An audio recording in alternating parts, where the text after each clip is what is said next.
라디오 김우성의 생생경제. 애청자 여러분 안녕하십니까. 김우성 PD입니다. 오늘은 5월 1일 노동절입니다. 벌써 130년이 다 돼가는 세계적 기념일이죠. 그 날짜보다는 노동의 가치와 의미가 중요할 텐데요. 비정규직의 눈물을 보면 그치지 않고 있고 또 노동 환경이 좋지 못한 우리의 현실을 보면 130년의 시간 무색합니다. 오늘은 기아자동차 비정규직이 노조에서 쫓겨난 소식 관련해서 두 번째 인터뷰에서 함께 전해드리겠고요. 생생장바구니는 월요일의 인기 코너입니다. 가볼 만한 꽃축제 이야기 전해드리겠습니다. 잠시 후 첫 번째 인터뷰에서는 트럼프 대통령의 FTA 재협상 이야기 전해드립니다. 사드 배치 운영 비용의 한국 부담으로도 구설수에 오르고 있는데요. 서로 윈윈하고 있다 이런 평가를 받는데도 불구하고 한미 FTA 틀을 바꾸려고 하고 있습니다. 왜 그럴까요? 잠시 후 전문가와 함께 첫 번째 인터뷰에서 알아보겠습니다. 2017년 5월 1일 노동절 월요일입니다. 김우성의 생생경제, 오늘도 일하고 계신 많은 분들과 함께 문을 열겠습니다.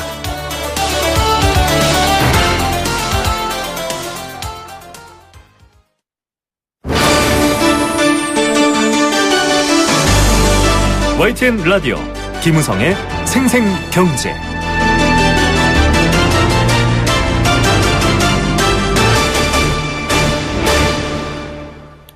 미국 대통령 당선이 전 세계적으로 관심사였습니다. 그 변화 자체가 우리에게도 큰 영향을 미치고 세계 질서에 영향을 미치기 때문인데요.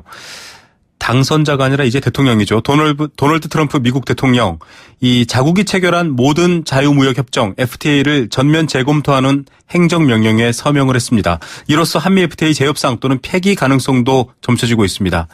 공식 요청은 아직 들어오지 않았다. 정부는 이렇게 얘기하고 있는데요. 한미 FTA가 재협상 추진이 될 경우 2017년부터 2021년까지 5년 동안 우리나라의 수출 손실액은 최대 19조 원에 달할 거다. 이런 분석까지 나오고 있습니다. 관련 보고서를 작성해서 이 손실 규모를 얘기한 전북대 무역학과 최남석 교수 전화로 연결해 보겠습니다. 교수님 안녕하십니까? 네, 안녕하세요. 예, 지금 트럼프 대통령이 FTA 관련해서 재협상 또는 종료라는 단어까지 등장했다 이렇게 보도가 되고 있는데요. 행정명령에 서명했다 이렇게 알려지고 있습니다. 이것 어떤 분위기 또는 어떤 절차라고 저희가 이해할 수 있을까요? 트럼프 행정부에서 지금 제일 중요하게 생각하고 있는 국내 일자리 창출이나 또는 생산 증대와 관련해서 기존 무역 관계가 국내 일자리 창출이나 생산에 어떤 영향을 미치는지에 대한 전면적인 검토가 필요하다고 인식을 하고 있다고 생각이 되고, 네. 그 부분에 대해서 실제로 어느 정도 그 미국의 주요 교역 대상 국가의 관계에서 무역 역주를 얻고 있는지에 대해서 그 행정명령을 통해서 검토하라고 명령했다라고 생각이 됩니다. 다시 말해서 지금 미국 정부가 갖고 있는 FTA에 대한 기본적인 어떤 현재까지 어떤 과정들을 좀 다 뒤집을 수 있다 이런 의미로 해석할 수 있는 건가요?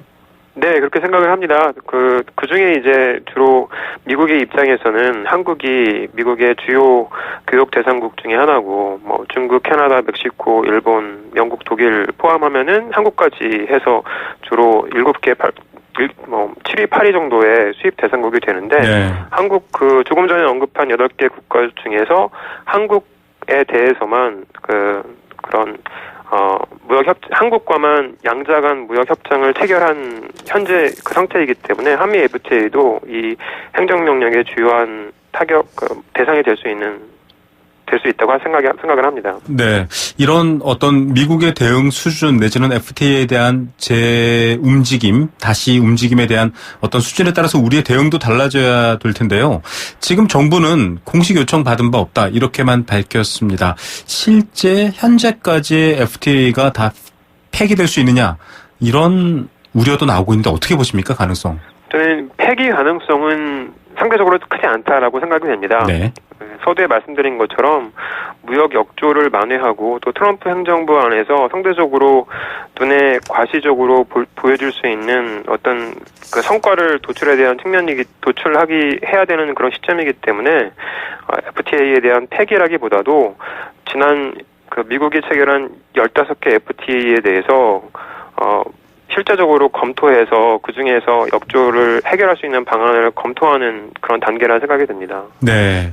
자, 지금 뭐 FTA를 앞두고 사실 여러 가지 다양한 이미 저희도 뭐 얘기 드리고 있지만 환율 조작국 문제부터 시작해서 미국의 압력 여러 가지 얘기들을 드리고 있는데 교수님께서는 이제 여러 가지 시나리오 중에 두 가지 시나리오를 내놓으셨어요. 첫 번째로는 네. 무역 급증 산업에 대한 재협상 관세 적용. 이게 사실은 일반 청취자분들은 좀 어려울 수도 있는데요. 어떤 내용입니까? 네. 2012년에 한미 FTA를 발효한 후에 지난 5년 동안의 미국 입장에서는 한국에 대해서 무역 역조가 굉장히 증가했기 때문에 그런 무역 역조가 주로 많이 증가한 산업이 가령 자동차 산업입니다. 네네. 미국의 우리나라에 대한 무역 역조의 약 70%가 자동차 산업에서 발생을 했습니다. 그래서 자동차 산업뿐만 아니라 기계 산업이나 철강 산업과 같이 조금 전에 언급한 세 개 산업에 대해서 2012년 한미 FTA 발효 이전 수준으로 되돌리기 위해서 관세율을 재조정한다는 것이 조금 전에 말씀드린 무역 적자 급증 산업에 대해서 관세율을 재산정하는 방향으로 한미 FTA를 재협상할 수 있다라고 가정을 했습니다. 예. 많은 분들이 한미 FTA 지난 그 과정을 한 5년 정도를 돌아봤을 때 사실 윈윈이다 이렇게 평가를 했거든요. 뭐 미국도 역시 마찬가지로 어느 정도 이득을 얻었고 한국은 그 이득의 폭을 좀 더 높이면서 어떤 이득을 얻은 부분이 있다. 그런데 뭐 지금 말씀하신 자동차라던가 특정 분야에 대한 어떤 미국 측 주장 좀 손실 규모나 분야를 봤을 때는 좀 다른 문제가 될 수 있지 않을까. 왜냐하면 우리의 주력 분야이기도 해서 좀 걱정인데 어떻게 보십니까? 조금 전 한미 FTA 이후에 미국이 손실을 입은 입장에서 본다면 자동차 산업이나 기계 산업이나 철강 산업에서 미국이 무역 역조로 인해서 피해를 입은 분들이 많은 것은 사실입니다. 네. 미국이 피해라기보다도 우리나라가 미국에 수출하는 것이 미국이 우리나라에 대해 수출하는 것보다 훨씬 더 많다는 부분, 그 자체로만 얘기하면 사실이라는 거죠. 네. 그렇지만 이제 상품 무역 이외에 서비스 무역 부분에서 미국이 차지한 이익 부분도 있기 때문에 사실은 그 두 부분들을 같이 고려를 할 때는 말씀하신 것처럼 한국과 미국이 한미 FTA를 통해서 상호 윈윈해 왔던 것이 사실입니다. 네. 최근의 문제는 그중에 이제 상품 무역 부분만 딱 집어서 무역 적자가 대략 250억 달러 이상 증가했다. 한미 FTA 발효 이후에 이렇게 말을 했기 때문에 미국 측에서 주장을 하고 있기 때문에 그 부분에 대해서 상품 무역의 자동차나 기계나 철강 산업 부분이 우리나라 입장에서는 우려가 되는 거죠. FTA 재협상의 타격 대상이 될 수 있기 때문에 그렇습니다. 사실 이 양자 간의 관계로 봐도 서로의 어떤 이익이라던가 이해관계는 다를 수 있는데요. 지금 뭐 일반적인 국민들의 어떤 정서 같은 것들은 어떤 감정적 수준에 머물러 있는데 좀 꼼꼼히 따져봐야 될 것 같습니다. 두 번째로는 관세 양호 수준의 복귀. 이 관세 양호 수준이란 말도 좀 어렵지만 다시 말해서 좀 미국이 관세를 조정해서 문호를 개방한 FTA의 어떤 기본 틀을 바꾼다 이런 인상도 주고 있는데 이렇게 될 경우에 좀 손실이 있지 않습니까? 어떻게 될까요? 네. 제가 이제 두 번째 시나리오로 생각했던 것은 미국이 2012년에서 현재까지 상대적으로 관세 철폐를 실제로 이행하는 기간을 너무 빨리 서둘러서 잡았다라고 생각을 하고 그런 의미에서 상대적으로 급하게 관세를 철폐하는 기간이 이루어졌으므로 미국 측 주장에 따라서 관세 철폐 기간을 지금부터 향후 5년간 지연하는 방향으로 한미 FTA 재협상이 진행될 경우에 그런 경우에는 이제 우리나라 주력 수출 산업인 자동차 산업이라든지 기계, 철강 산업 등등 부분에서 중간 단계 관세 철폐를 지연하기 때문에 우리가 볼 수 있는 무역 손실은 대략 수출 손실은 총액으로 약 66억 달러 정도가 되고 자동차 산업이나 기계 산업이나 철강 산업에서 자동차 산업에서는 약 22억 달러, 기계 산업 경우에는 16억 달러, 철강 산업에서는 7억 달러 정도 수출 손실을 볼 것으로 추정이 되었습니다. 다른 산업들도 조금씩 손실을 볼 것이라고 추정이 되고요. 네. 지금 이게 사실은 재검토에 대한 행정 서명만 이루어진 상황이고 앞으로 미국이 어떻게 나올지는 모르는 상황인데요. 그렇기 때문에 지금 이 여러 가지 시나리오를 놓고 연구 보고서를 작성한 이 최남석 교수님과 함께 관련된 내용의 어떤 피해 양상을 얘기하고 있습니다.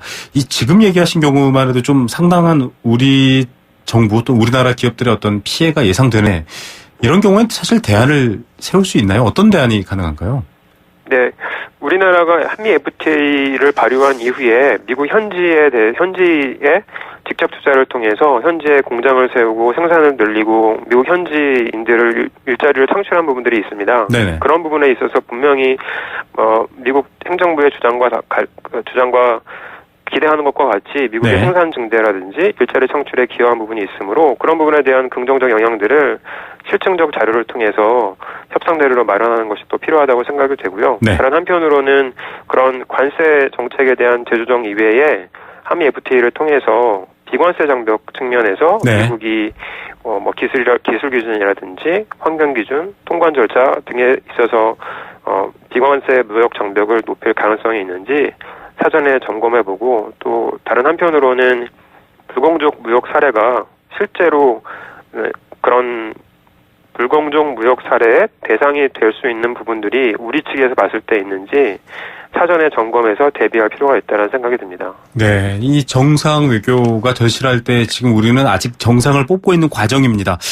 이 사드 배치에 있어서 트럼프 대통령의 발언, 이 10조 원가량 한국이 부담할 것이다. 또 한미 양국 안보 담당자가 얘기를 했지만 또 그게 말이 또 바뀌고 지금 굉장히 복잡한 상황입니다. 많은 분들이 보기에는 트럼프 대통령이 자국의 이익을 위해서 한국의 안보까지 이용해서 지금 협상하고 있는 것 아니냐. 이런 여론이 사실 따가운 상황인데요. 지금 무역 갈등 문제와 같이 엮어서 봤을 때 이 상황 어떻게 판단해야 될까요? 네, 최근에 트럼프 행정부와 시진핑 트럼프 대통령과 시진핑 간의 정상회담 사례에서 보는 것과 같이 그때도 대북 정책 변화하고 또 중국에 대한 무역 전쟁 가능성을 무역 환경에 대해서 서로 트레이드 오프하는 식으로 제안한 사례가 있는데 네네. 그런 부분들을 우리도 좀 융통성 있게 활용하는 방법도 있다라는 생각이 듭니다. 그런 부분에서 이제 무역 정책을 실행하는 데 있어서 정치적, 경제적인 요소 부분들을 감안을 하되 다만 이제 분명히 해야 될 것은 안보 부분과 또 외교 통상 부분을 객관적으로 볼 때는 명확하게 구분하는 것이 우리 네. 입장에서는 더 유리할 것이라는 생각이 듭니다. 네, 오히려 미국 측에게 좀 그런 방식의 항의를 하면 좋지 않을까 이런 생각하시는 국민들도 계실 것 같습니다. 왜 이 안보와 당신네들의 무역 문제를 엮어서 보느냐라고 좀 따져봐야 되지 않을까 이런 생각까지 드는데 네. 지금 사실 미국도 이렇게 나오고 있고요. 중국은 이미 사드 배치의 갈등부터 시작해서 여러 가지 이 저울을 쥐고 우리를 좀 괴롭히고 있습니다. 대선 앞으로 다가왔는데요. 이 FTA를 비롯한 무역 문제에 있어서 조금 우리의 우위 내지는 우리 국민들, 우리 기업들을 위한 정책적 과제 어떤 것 좀 먼저 추진해야 될까요? 최근 우리나라의 주요 교역 대상국인 미국과 중국 등 주요 교역 대상국을 대상으로 또 유럽도 마찬가지로 전 세계적으로 보호무역주의가 확산되는 추세입니다. 네네. 이와 관련해서 또 아시아 태평양 지역에서 우리나라의 무역 통상 대국으로서의 위치도 있는데 향후에 어떻게 무역주의 확산에 대응해서 새로운 통상 정책을 마련할 수 있을지에 대한 대책 마련이 필요하고 또 기존의 2004년 이후에 우리나라가 수립해온 FTA들을 전부 다 조합을 해서 기존 FTA들을 균형하고 조화를 이룸으로 해서 우리나라의 중단기적인 안목으로 통상정책이 국내 생산과 일자리 창출에 긍정적인 방향으로 영향을 미칠 수 있게끔 새로운 통상정책을 마련해야 될 필요가 있다라고 생각을 합니다. 예, 미국 정부도 마찬가지겠지만 한국 정부도 좀 한국 국민들 이익에 우선하는 걸 같이 좀 같은 수준으로 고민해줬으면 하는 바람입니다. 오늘 말씀 감사드립니다. 네, 감사합니다. 네, 전북대학교 무역학과 최남석 교수였습니다. YTN 라디오 김우성의 생생경제. 네, 함께 느끼는 우리 경제 공감 사전입니다. 경제와 관련된 다양한 인터뷰 또 내용 여러분들의 생각도 함께 덧붙여서 나눠보는 시간인데요. 참여하시는 분들께 선물 드립니다. 문자 참여해 주시면 추첨을 통해서 도심 속 꿈의 놀이터 일산 원마운트에서 워터파크 스노우파크 이용권 드리고 있습니다. 단문 50원, 장문 100원의 정보 이용료 부과되는 샵 0945번 문자와 스마트폰 애플리케이션 예스로 참여할 수 있습니다. 오늘의 경제 공감 사전은 비정규직입니다. 네 글자인데요. 오늘이 127주년 세계 노동절입니다. 이날이면 유독 관심이 집중되는 분들이 노동자 중에서도 더 어려운 처우에 있는 비정규직입니다. 근로기간이 정해져 있지 않은 일반적인 정규직과 달리 근로기간이 정해져 있습니다. 그 기간까지밖에 일할 수 없는 계약직, 바로 비정규직입니다. 시간제 근로자라고도 하고요. 또 외주 하청 노동자들이 주로 이런 환경에 처해 있습니다. 대우는 많이 아시다시피 열악하고요. 고용 환경도 불안정합니다. 그래서 사회적 논란이 되고 있고 여러 가지 갈등의 원인이 되고 있지만 대안은 나오지 않고 있습니다. 비정규직 수는 계속 급증하고 있습니다.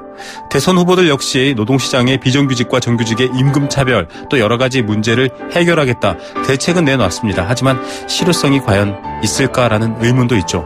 이어지는 두 번째 생생 인터뷰에서 이 비정규직 문제 여러분께 좀 더 얘기를 많이 전해드리도록 하겠습니다. 여러분들은 또 이걸 듣고 계신 비정규직 분들도 계실 텐데요.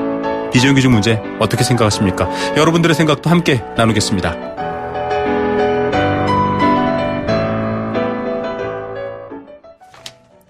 생생경제일부 포스코와 함께했습니다. 캠페인 2개 듣고 경제 톱뉴스 시작합니다.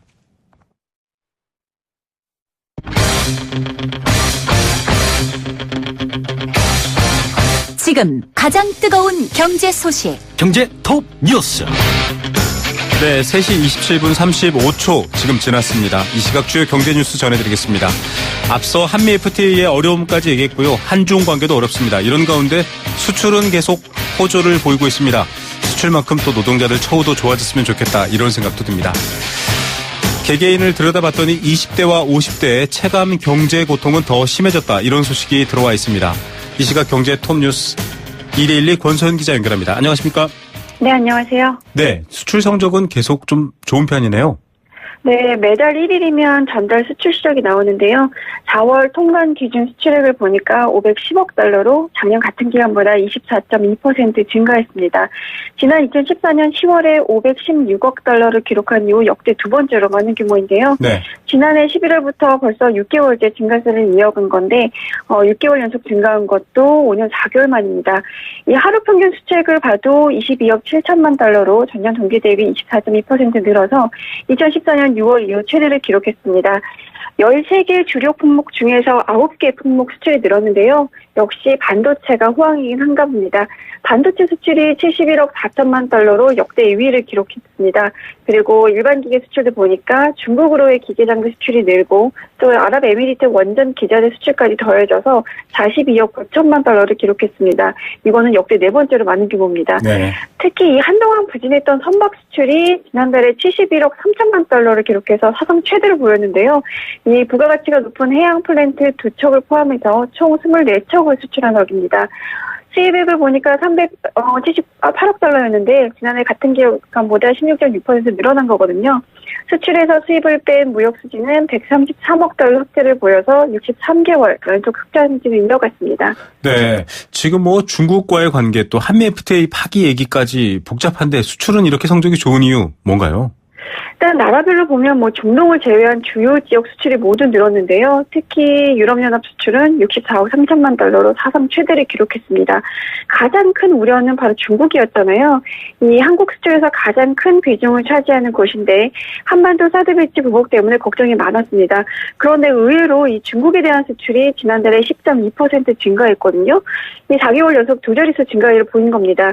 이 중국 현지 건설 경기 호조 때문에 관련 수출이 늘었고 거기다가 이제 설비 투자 회복세까지 더해져서 반도체, 일반 기계, 정밀 기계, 석유화 이런 분야의 수출이 늘어난 덕입니다. 네. 그리고 또 미국 수출도 3.9% 늘어서 두 달 만에 증가세로 돌아섰습니다. 지금 전반적으로 글로벌 교육의 회복세를 보이고 있고 특히 반도체 경기가 좋기 때문에 수출이 좋은 상황이긴 한데요. 마냥 낙관할 수만은 없는 상황입니다. 보복 무역주의 확산하고 있고 또 환율 변동성도 있고 정치적 지정학적 리스크도 있는데요. 특히 이 도널드 트럼프 미국 대통령이 한미 FTA를 비롯해서 다른 나라와 맺은 무역 협정을 전면 재검토하겠다 이러면서 이에 따른 우려가 상당합니다. 네, 우리가 잘해도 참 외부 환경이 답답할 노릇입니다. 자, 국내를 들여다봤더니 20대와 50대의 체감 경제 고통이 심해졌다. 20대와 50대 특별한 이유가 있나요? 이 정세균 국회의장실이 한국갤럽에 의뢰해서 전국 만 19세 이상 남녀 1,011명을 대상으로 전화 설문을 했는데요.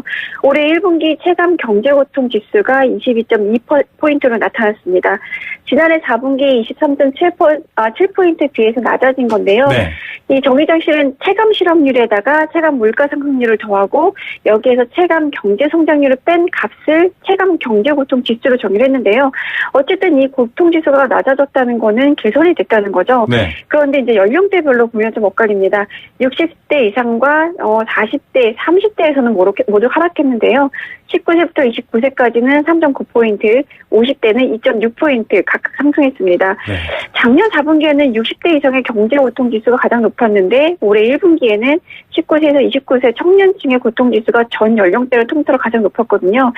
이거는 이제 체감 실업률이 급등한 탓입니다. 지금 상반기 공채 시즌이잖아요. 그런데 이제 청년 고용장이 별로 좋지가 않아서 특히 대학 졸업생들이 취업에 어려움을 겪으면서 고통지수도 높아진 것으로 보입니다. 50대 장년층을 보니까 역시 이 체감 실업률이 상승한 것이 가장 큰 이유인데요. 네. 조선이나 해운 같은 이제 기업 구조조정 때문에 일자리를 잃은 장년층이 늘어나기 때문인 것으로 보입니다. 예, 이 정확하게 세대별 고통도 좀 더 잘 들여다봤으면 하는 바람입니다. 공정거래위원회가 오늘 상호 출자 제한 기업 집단 지정 현황을 발표했죠. 이거 좀 민감한 문제 중에 하나일 텐데요. 네, 그렇죠. 이 공정위가 1년에 한 번 자산총액 10조 원 이상인 기업 집단을 상호 출자 제한 기업 집단으로 지정을 하는데요. 이게 민감한 게 여기 지정이 되면 뭐 계열사간 상호 출자라든가 신규 수사 출자, 뭐 채무 보정 이런 게 금지되고요. 소속 금융사와 보험사의 의결권 행사도 제한이 됩니다. 네. 그리고 또 이런저런 공시 의무도 굉장히 강화가 되는데요. 원래는 이게 자산 규모 기준이 5조 원이었거든요. 네. 그런데 지난해 9월에 10조 원으로 상향 조정이 됐습니다. 그러면서 이제 그때 지정이 됐던 곳이 28곳이었는데요. 이번에 새로 4곳이 신규로 지정이 됐고 한 곳이 제외가 되면서 총 31개가 됐습니다. 새로 지정된 곳 보니까 이제 KTNG와 한국투자금융, 하림, 그리고 KCC 이렇게 4곳인데요. 작년에 이 자산 기준 자체가 높아지면서 제외가 됐다가 이제 자산 규모가 늘어나면서 반년 가량 만에 이제 다시 포함이 된 겁니다. 네네. 그 빠진 곳은 현대인데요. 현대삼성 보유 지분이 0%대로 줄었고 또 현대증권 매각하면서 자산 규모가 줄었기 때문입니다. 예, 네이버와 카카오를 두고서 저희가 이 대기업 집단 이 얘기를 해드렸는데 이렇게 변화가 많이 되고 있군요. 30대 대기업 집단을 봤더니 매출이 감소했다. 이 전체적인 수출 상황과 또 엇박자 같기도 하고요. 어떤 내용입니까? 금융보험업을 제외한 상호 출자 제한 기업 집단 매출액을 보니까 1,116조 3천억 원이었는데요. 네. 이게 작년 9월에 비해서 9조 1천억 원 줄어든 겁니다. 뭐 삼성은 8조 원, 롯데는 5조 3천억 원, 하나는 3조 1천억 원 매출이 늘었는데 SK가 11조 9천억 원 줄었고요. 한진해운 파산을 겪은 이 한진이 7조 2천억 원 줄었고 포스코도 6조 8천억 원 감소했습니다. 이 상위 30대 집단 매출액은 최근 5년간 계속 감소세를 보였는데요. 반면에 이 당기 순이익은 전년보다 25조 5천억 원 늘었습니다. 매출은 늘었는데 매출은 줄었는데 순이익이 늘었다는 거는 결국 이제 허리띠를 졸라맨 효과가 컸기 때문인데요. 아까 말씀하신 것처럼 기업 집단 간 격차는 좀 확대되는 모습이었습니다. 상위 집단은 감소율이 낮고 중하위 집단은 높아서 일부 상위 기업이 전체에서 차지하는 비중이 갈수록 높아지고 있는 상황인데요. 삼성과 현대차 같은 상위 4개 그룹이 전체 대기업 집단 자산의 52.7%를 차지했고 매출에서는 56.2% 그리고 당기순이익에서는 72.7%를 차지했습니다. 네, 이 안에서도 차이가 있군요. 신설법인이 사상 최다를 기록했다 이런 소식도 들어와 있네요. 네, 창업률이 상당하다라고 볼 수 있을 텐데요. 올해 1분기 신설법인이 25,444개로 작년 1분기에 비해서 5.6% 증가했습니다. 이거 역대 최대인데요. 중기청은 수출과 제조업 생산 증가 역량으로 신설법인이 늘었다 이렇게 분석했습니다. 업종별로 보면 도소매업이 20.3%로 가장 많았고 제조업과 건설업이 뒤를 이었는데요. 제조업이 특히 올해 1분기에 13.4% 늘었습니다. 네. 원래 전통적으로는 도소매법인이 많이 늘어나는데 올해 1분기 특히 3월에 제조업종에서 뚜렷한 증가세를 보였는데요. 아무래도 이 수출 호조 효과가 좀 큰 것 같습니다. 네, 오늘의 톱뉴스 어떤 것 고르시겠습니까?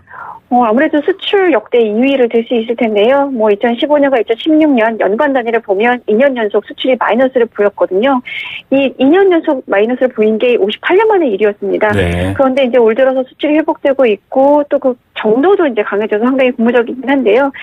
중국의 사드 보복이라든가 한미 FTA 재검토 이런 악재도 있는데, 그러니까 결국은 이제 미국과 중국에 대한 수출 의존도를 좀 줄이고 시장을 좀 다변화하려는 노력을 좀 기울여야 될 것 같습니다. 네, 우리가 잘하는 것은 확인했습니다. 이제 환경을 잘 극복하는 문제가 남아있는 것 같습니다. 오늘 뉴스 감사드립니다. 네, 고맙습니다. 이데일리 권소연 기자였습니다.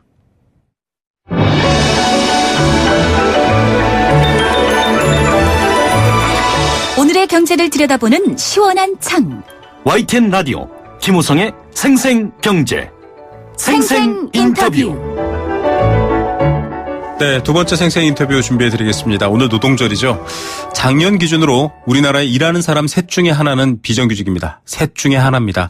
물론 다양한 편법 고용 또 아르바이트 이런 걸 포함하면 그 비중 더 커질 겁니다. 노동의 권리와 노동자의 인권을 생각할 수 있는 날, 아직은 달력 속에만 존재하는 것 같고요. 지난 금요일이죠. 28일 자동차 노조 가운데 유일하게 비정규직과 정규직이 구분되지 않고 있던 기아 자동차 노조. 이 비정규직의 조합원 자격을 박탈하는 투표를 통과시켰습니다. 이 문제가 그간 노동계 입장을 반대하는 논리에 따라 노노 갈등 또 강성 귀족 노조 이런 논리로 왜곡되면 안 되겠지만 결과 자체는 씁쓸하고 참담한 것이 사실입니다. 노동절입니다. 비정규직의 현실과 해법, 이 분야 전문가 연결해서 이야기 들어봅니다. 국내 비정규직 문제 또 노동 문제의 권위자시죠. 고려대학교 노동대학원 김성희 교수 전화로 연결합니다. 교수님 안녕하십니까? 예, 안녕하세요. 예, 이 노동계 자체에서도 사실 좀 놀랍고요. 좀 씁쓸한 뉴스이기도 합니다. 28일에 기아차 노조의 결정, 이 정규직 노조가 대다수인 민주노총 지도부까지도 나서서 비판을 했는데 교수님 어떻게 보십니까? 예, 저도 노동조합이란 무엇인지에 대해서 대학에서 강의하는 입장에서 이 사건을 보고 참 당혹스럽습니다. 그래서 노동자의 단결과 사회적 연대를 통해서 노동자가 중심이 되는 대한사회를 지향한다. 이게 민주노총의 결사체 정신인데요. 네네. 그 중심에 있는 금속노조 기아차 지부에서 벌어진 일이라는 점에서 더 당혹스럽습니다. 기업별 노조 체제 하에서 좁은 울타리 안에 조합원만을 위한 경제적 실리를 지향하는 노동조합이라면 그러려니 할 수 있겠는데 비정규직 사내하청을 늘리고 활용하는데 책임이 노동조합에 있는 게 아니라 기업과 정부에 있다라는 그런 항변 논리만으로 충분하지는 않은 것 같습니다. 네네. 네. 그런데 이 사건은 다른 데서도 현대차 노동조합에서도 벌어질 뻔한 일이기도 했고요. 공공부문이나 재벌 대기업 곳곳에서 표면화되지 않았지만 잠기거나 우회적으로 드러났던 문제입니다. 그래서 비정규직 규모도 많고 차별도 심각해서 다른 신분의 노동자처럼 여겨지는 우리 사회 풍토에서 정규직과 비정규직의 연대를 추구하는 게 쉽지 않은 것 같고요. 네. 그런데 더 많은 도덕성을 요구할 수는 있지만 기업별 노조가 결코 우리 사회의 수준보다 더 앞서 나가 있는 것은 아니다라는 걸 보여준 사건이다 이렇게 볼 수 있습니다. 예, 지금 기아자동차는 141노조, 즉 정규직 비정규직 상관없이 한 노조 테두리 안에 있었는데 이제 법원 판결로 직접 고용해라, 정규직화해라라는 결정이 났고요. 이 갈등이 좀 비롯된 거 아니냐라고 하는데 좀 자세한 내용을 모르시는 분들도 있거든요. 이 과정에서 좀 노조가 비판을 받고 있는 것 같은데 어떻습니까? 예, 그 자동차의 조립 공정에서는 사실 사내하청이라고 하지만 정규직과 동일한 일을 하게 된 확률이 높습니다. 그래서 그게 이제 불법 파견이다. 파견으로 위장됐지만 직접 고용된 정규직과 동일한 업무를 하고 동일한 관리를 받는다라고 보는 건데요. 네네. 그게 이제 검찰에서 불법 파견 판정을 하지 않기 때문에 민사소송을 냈습니다. 네. 그래서 개별로 민사소송을 해서 법원에서 이제 판결을 받고 직접 고용해야 된다는 판결을 했는데 기아차 노조와 기아차 회사가 협의를 해서 그 민사소송을 한 당사자들보다도 적은 숫자를 직접 고용하겠다. 이런 결정을 하면서 비정규직 노조가 이에 반발하는 것에 대해서 정규직 노조가 같은 노조 안에서 반발하는 걸 용납할 수 없다라고 해서 이런 결정을 한 것 같습니다. 예. 이제 그거는 과정에 대해서 또 모르시는 분들을 위해서 잠시 여쭤봤고요. 지금 대통령 후보 중에 한 분께서는 이제 강성 귀족 노조 문제 발언을 했고 또 다른 후보는 여기에 대해서 반박도 하고 이 얘기가 알려져 있는데 오늘의 결과만 보면 이 앞서 말한 강성 귀족 노조를 운운하고 있는 후보의 얘기가 현실이 된 것 아니냐 이런 여론까지 생기고 있습니다. 이 부분 이제 어떻게 봐야 될까요? 예, 기아차 지부가 선택한 것, 141 노조를 깨고 비정규직 노조를 같은 조직 대상으로 보지 않는다라고 한 것은 아무리 복잡한 사정을 감안하더라도 시기적으로는 저도 문매를 맞을 수밖에 없는 것 같습니다. 네. 근데 앞서 말씀드렸듯이 민주노조가 이 사회 평균 이상의 도덕성을 요구받기에 비판받아 마땅한 거지 평균을 한참 밑도는 건 아니라고 봅니다. 네네. 최소한 때려잡아야 될 대상은 아니라는 거죠. 네. 그래서 홍준표 후보께서 강성기종 노조가 가장 큰 문제라는 발언을 하시는데 이게 노동조합의 권리를 정권 안보 차원에서 다루던 군사독재 시절을 떠올리게 하는 그런 얘기가 아닌지 지금의 시대는 좀 더 우리가 넓게 봐야 되는데요. 사실 고임금 노동자라고 하는 사람이 5%나 10%밖에 되지 않습니다. 이 문제를 이 사람들 소속된 노조를 때려잡는다고 해서 우리가 일을 못해서 가난하고 일을 해도 가난한 문제, 비정의 문제를 해결하는데 큰 도움이 되지 않습니다. 또 하나 더 말씀드리고 싶은 것은 지금 대선의 화두가 적폐청산도 있지만 크게 보면 언제나 그랬듯이 선거에서는 사회 통합의 필요성이 제기되죠. 네. 그래서 산업화 세대, 민주화 세대의 통합을 말한다지만 민주화 이후에 산업 실업과 저임금의 굴레 아래 미래 전망을 전혀 가지지 못하는 공비파 빈곤화 세대로 특징되는 그 청년 세대에게 대한 처방이 맞습니다. 필요할 텐데 군부독재의 산업화의 신화를 떠올리는 논리 그리고 헌법적 권리를 부정하는 듯한 노동조합 때려잡기를 말하는 게 이 문제 해결에 어떤 도움을 줄 것이냐라는 데 대해서 매우 좀 적절하지 않은 것이 아니냐. 시대를 거꾸로 돌리는 행태가 아닌가 생각이 듭니다. 네, 지금 이 광범위하게 퍼져 있는 비정규직 문제에 대한 원인이 정규직은 아닙니다. 이건 이제 노동 고용 시장과 또 정책을 입안한 여러 가지 그 정부 관계 문제인데 이걸 단지 정규직의 문제라고 몰아가는 것 자체가 문제가 있는 거고요. 이런 부분에 대해서 많은 분들이 동의할 텐데 일단 대선이 코앞입니다. 오늘이 5월 1일인데요. 이제 한 8일 정도 남았습니다. 대선 후보들이 비정규직 문제 앞다퉈 얘기하고 있거든요. 교수님 이 분야의 전문가이신데 어떻게 평가하십니까? 각 후보별로 평가할 수밖에 없긴 한데요. 홍준표 후보는 10대 공약에 노동 공약이 아예 없고요. 층별 대책만 있습니다. 그런데 유연성이 해법이라는 별도의 언급이 있었던 것 같은데 이거는 예전에 하던 대로 하겠다라는 것이라서 우리 사회의 심각한 문제를 해결하는데 적절한지에 대해서 이 노동정책의 영역에 일자리 정책 영역에 공백 상태가 아닌가 생각이 듭니다. 네네. 다른 내 후보는 이제 나름대로 비정의 문제를 중시하고 해법을 지시하는데요. 이 문제를 논의한 지 IMF 때부터 따지면 한 20년 됐습니다. 맞습니다. 많은 논의가 있었는데 새로운 뚜렷한 대책보다는 아이디어를 조합한 수준에 머무르지 않느냐는 평가가 되는 그런 후보들도 있습니다. 네. 안철수 후보와 유승민 후보 공약을 보면 직무형 정규직, 비정규직 총량제 이런 얘기를 하는데 오랜 논의 가운데 검토가 끝난 얘기고요. 네네. 그런 방식의 막연한 아이디어로는 해결이 쉽지 않다 생각이 듭니다. 네. 심상정 후보의 오랜 세월 비정규직 문제를 중심에 둔 진보정당의 후보답게 포괄적이고 대담하고 치밀한 정책을 지시했는데요. 문제는 실현 가능성이지만 과거와 마찬가지로 집권을 하든 안 하든 당선자의 중요한 비교 참조 대상이 될 거라고 봅니다. 네네. 문재인 후보의 정책은 포괄적이고 비정규법의 한계로 지적됐던 문제를 포함할 정도로 전향적이긴 한데요. 노무현 정부 때 만들었던 비정규법의 한계를 그 틀을 뛰어넘는 내용을 실현할 의지가 과연 있느냐. 그런 것을 실현 의지를 엿볼 만큼 정교하거나 치밀하지는 않다는 게 문제입니다. 말이 길어졌지만 공통적으로 아쉬운 점 한 가지는 꼭 지적해야 되겠는데요. 중요 정책 간의 연계성 문제입니다. 복지정책과 경제정책, 노동정책이 서로 맞물립니다. 네, 그렇죠. 예를 들면 간병, 보육 등 복지 서비스를 확대하려면 확대하는데 재원을 최소화하면 그 서비스를 제공하는 사람들은 다 저임금 비정규직으로만 채워지게 되죠. 그렇죠. 학교의 교육 서비스 확충됐는데 학교의 비정규직이 급증했습니다. 학교에선 적어도 학생에게 고용신 문제를 취득하게 하면 안 되는데 그런 현상이 빚어지죠. 4대 보험 서비스를 확충했는데 사각지대를 없애겠다고 했는데 기재부는 허용인원의 10%밖에 예산 승인을 안 하면 비정규직으로 채우거나 외주화해야 됩니다.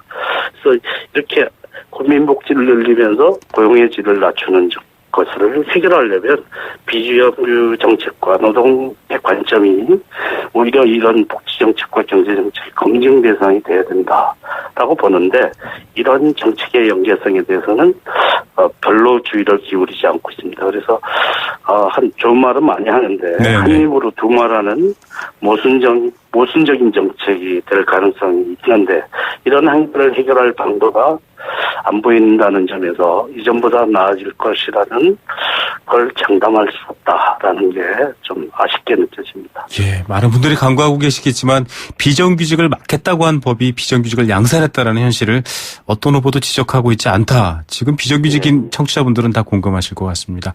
교수님 오늘 말씀 감사드립니다. 예, 고맙습니다. 네, 고려대학교 노동대학원 김성희 교수였습니다.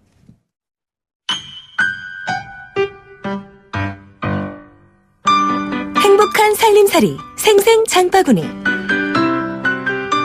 네, 한 주의 시작이기도 하지만 5월의 시작입니다. 5월이라는 말 속에 참 여러 가지 복잡한 의미가 많이 들어있죠. 설레기도 하고 아름답기도 하고 또 역사적으로 무겁기도 합니다. 이 5월의 첫날 늘 한 주를 든든하게 날 수 있는 생생 장바구니 오늘도 준비되어 있습니다. 한국농수산식품유통공사 문재영 대리 전화로 연결합니다. 안녕하십니까? 안녕하세요. 예. 5월을 여러 가지 의미가 있다라고 말씀드렸는데 가정의 달이기도 하고요. 또 이렇게 쉬는 날, 노는 날이 참 많습니다. 이 곤드레 얘기하면서 그리로 가면 좋겠다 이렇게 얘기하시는 분들도 있던데 그런 정보 또 있나요? 네, 저는 5월이면은 꽃이 가장 잘 어울리는 시기가 됐다고 생각이 들더라고요. 네. 그래서 꽃축제에 다녀오시는 것을 말씀드리고 싶네요. 다들 비슷한 생각을 가지셨는지 마침 꽃축제가 여러 곳에서 열리고 있습니다. 맞습니다. 서울 가까운 곳도 꽃축제 많이 열리더라고요. 그죠. 이 수도권에 사시는 분들은 고양 국제꽃 박람회 가보시면 좋겠고요. 충남 태안에서는 세계 튤립축제, 경남 합천에서는 황매산 철축제가 열리고 있습니다. 네. 자, 이 남쪽으로 가면 뭔가 이제 꽃은 다 지고 잎만 무성할 것 같다 이런 걱정이 있긴 한데 남도 쪽에도 좀 괜찮은 축제들 있나요? 네, 꽃하면 같이 연관되는 게 역시 나비죠. 나비요? 네. 네, 전남 합천에서도 한평 나비 대축제가 열리고 있는데요. 네. 말 그대로 전국 각지에서 꽃과 관련된 축제 일정이 잡혀 있습니다. 모두 5월 황금 연휴에 다녀오실 수 있는 축제들이니까 가까운 인근에라도 한번 다녀오시면 어떨까 싶더라고요. 네, 꽃과 나비 뗄래야 뗄 수 없죠. 뭐 꽃과 사람도 마찬가지일 것 같습니다. 자, 그중에서 좀 수도권 청취자분들이 관심 가질 만한 꽃축제 얘기 하나 해주시죠. 그러면 이번 달 14일까지 개최되는 고양 꽃축제를 잠깐 설명해 드리자면 네. 산림청에서 새로운 정원 모델을 소개하고 또 정원 문화를 확산하기 위해서 코리아 가든쇼를 개최한다고 하더라고요. 네. 이번 정원의 주제는 토닥토닥 내 삶에 위로를 주는 정원이랍니다. 도시에 갇혀서 바쁘게 살아가는 우리 현대인들 정원을 통해서 삶의 위로와 활력을 주는 게 취지라고 하네요. 네.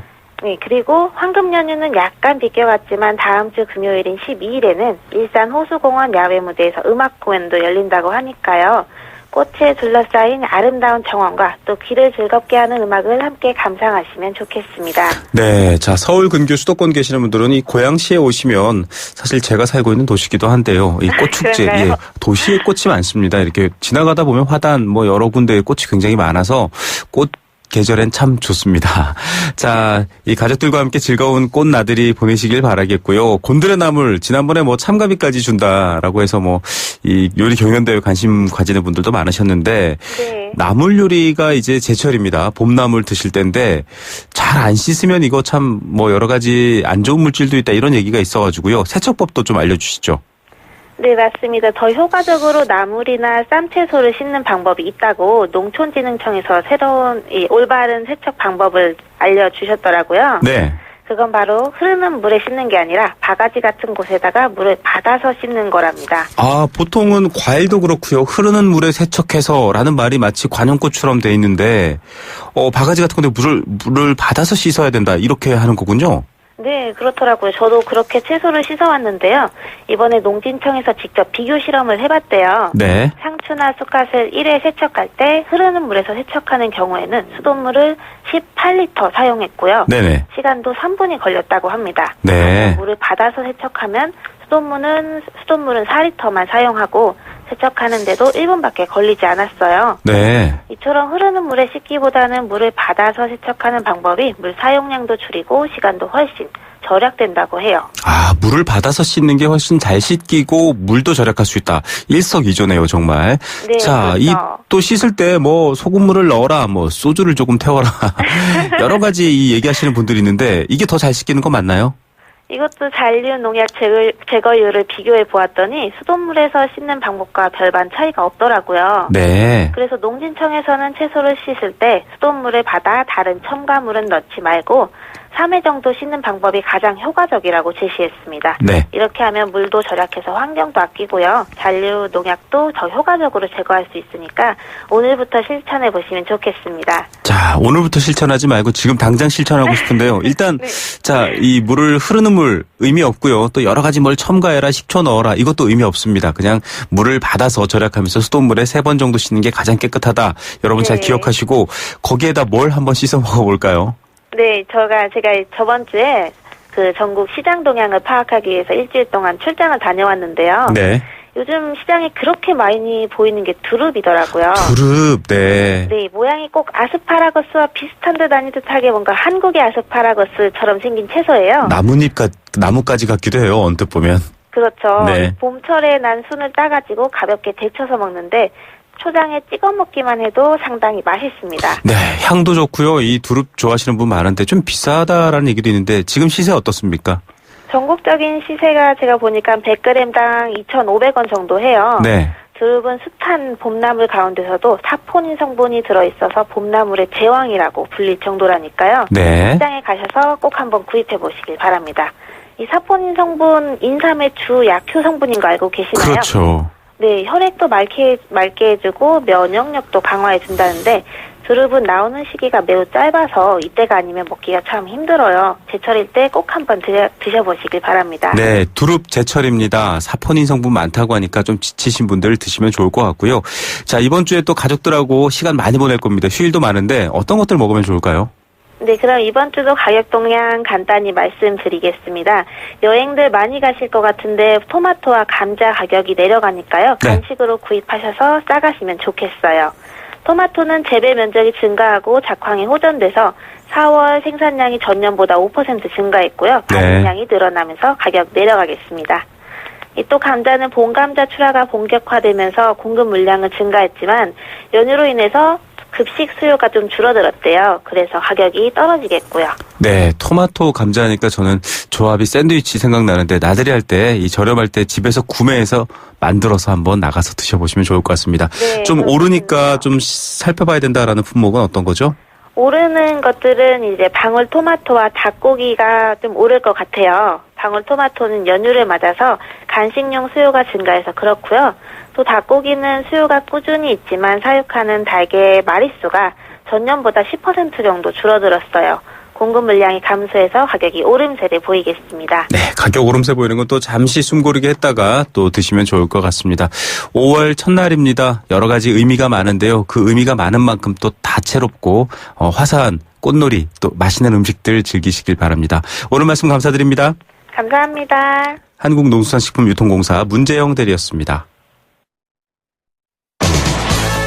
네, 생생경제 포스코와 함께했습니다. 7982님, 저는 파견직입니다. 정규직 사이에 혼자 일하는데 다름을 많이 느낍니다. 일하는 환경이 좋아질 리는 없지만 그래도 희망을 가져보려고요. 이렇게 사연 주셨습니다. 네, 그 희망이 고통이 안 되도록 좀 해결됐으면 하는 바람 개선 투자들도 들어주셨으면 좋겠습니다. 9992님은 이 비정규직 대책 더 심각해지거나 빨리 대책 필요합니다라고 하셨고요. 6살 딸아이 때문에 원마운트 필요합니다라고 하셨는데요. 저희가 보내드릴게요. 딸아이와 함께 즐거운 시간 보내시기 바랍니다. 오늘 사연 주신 다른 분들도 감사드립니다. 김우성의 생생경제였습니다.